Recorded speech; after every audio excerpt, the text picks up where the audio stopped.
Hello সবাইকে, কেমন আছো সবাই? কলকাতায় কিন্তু হালকা হালকা ঠান্ডা পড়ে গেছে। আমার তো বাইরে বেরোলে বেশ ঠান্ডা লাগছে, রাতের বেলা অবশ্যই। এখন খুব তাড়াতাড়ি সন্ধে হয়ে যায়,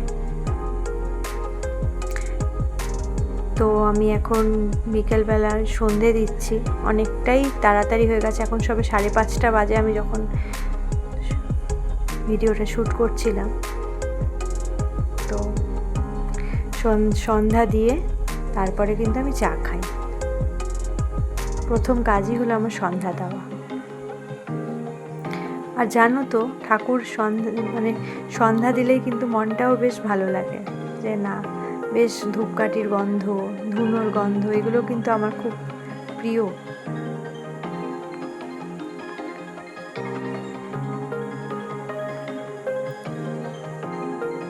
তো আমার সন্ধ্যা দেওয়া হয়ে গেল, এখন শঙ্খ বাজাবো।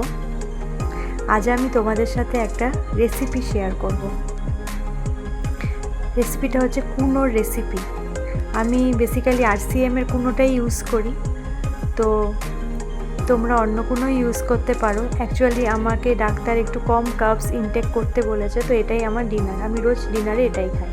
তো শীতকাল মানেই ফ্রেশ ভেজিটেবলস, এখানে বাড়িতে যা যা সবজি থাকবে তোমরা নিতে পারো। আর আমি মুগ ডাল আর কুনোটা দুপুরবেলাতেই ভিজিয়ে রাখি, একটু ভিজিয়ে রাখলে বেশ ভালো হয়। তো চলো আমি তোমাদের সাথে আজকে রেসিপিটা শেয়ার করি। এটা খুবই তাড়াতাড়ি হয়ে যায়, জাস্ট 5 মিনিট লাগে।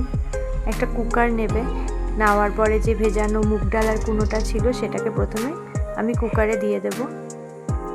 এবার তার সাথেই আমি ফ্রেশ ভেজিটেবলসও অ্যাড করে নেব। আমি এখানে নিয়েছিলাম ফুলকপি, শিম, টমেটো, একটু আদা কুচি আর আলু। তোমরা চাইলে অন্য অনেক কিছু অ্যাড করতে পারো, আমি খুব বেশি অ্যাড করি না। তো এবার আমি কুনো, মুগ ডাল আর সবজিগুলোকে কুকারে নিয়ে তার মধ্যে লবণ, জিরা গুঁড়ো, ধনে গুঁড়ো, যা যা আমরা রোজকার মশলা ইউজ করি, তো আমি এগুলোই ইউজ করি, দিয়ে ওপর থেকে একটুখানি তেল ছড়িয়ে নেব। আমি কিন্তু রাইস ব্রেন অয়েল খাই, তো আমি সেই তেলটাই এখানে দিয়ে দেব।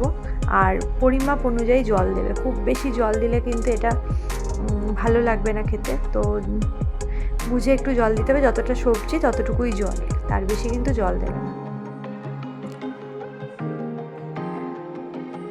তো এবার আমি কুকারটাকে গ্যাসে বসিয়ে দিলাম। দেওয়ার পরে গ্যাসের ফ্লেমটা একদম সিমে করে দেবো। আর দেখো আমার চাটাও কিন্তু ভিজে গেছে।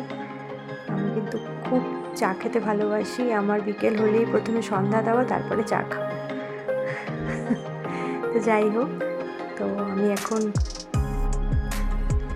জলটা অ্যাড করার পরে একদম গ্যাসটা লো ফ্লেমে রাখবে, লো ফ্লেমে 5 to 7 মিনিটস, তারপরে জাস্ট গ্যাসটা অফ করে দেবে।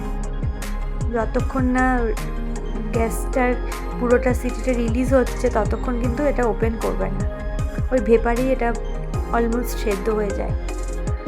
তো এবার আমার যা যা কাজ বাকি ছিল, একটুখানি কিচেনটাকে আমি ক্লিন করে নেব। আর গল্প করতে করতে কিন্তু আমার চা খাওয়ার সময়ও হয়ে গেছে, তো আমি এবার চাটাকে ছেঁকে নেব। আজ না সৈকত অফিস থেকে ফেরার সময় আমার জন্য এগ রোল নিয়ে এসছে। অ্যাকচুয়ালি আমি রোল খেতে খুব ভালোবাসি, তো মাঝে মাঝেই আমার জন্য রোল নিয়ে আসে। তো আজকে চায়ের সাথে আমি রোলটাই খাবো। তবে আমি খুব বেশি বাইরের খাবার খাই না, সাধারণত অ্যাভয়েড করেই চলি, বাট রোলটা হলে কিন্তু বন্ধ হয় না।